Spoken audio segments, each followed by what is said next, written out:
What's up, Effortless investors, and welcome back to the channel. Do you want to grow your money tax-free?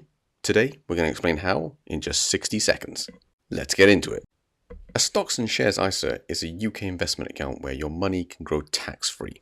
Essentially, there is no tax on the profits, dividends, or interest you earn from that account. You can invest your money in stocks, bonds, index funds, ETFs, REITs, and commodities, all of which can give your money the chance to grow over time. A normal savings account is great for short-term investing, but a Stocks and Shares ISA is great for long-term investing. The earlier you start, the more your money can compound and grow. You can put up to £20,000 per year into your Stocks and Shares ISA, but be aware this counts towards your total ISA allowance.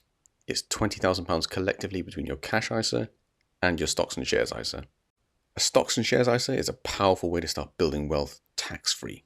Just remember that investing carries risk, so please do your own research before investing in any stocks or ETFs.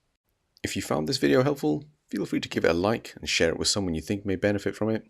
Don't forget to subscribe for more quick investing tips, and I'll see you in the next video.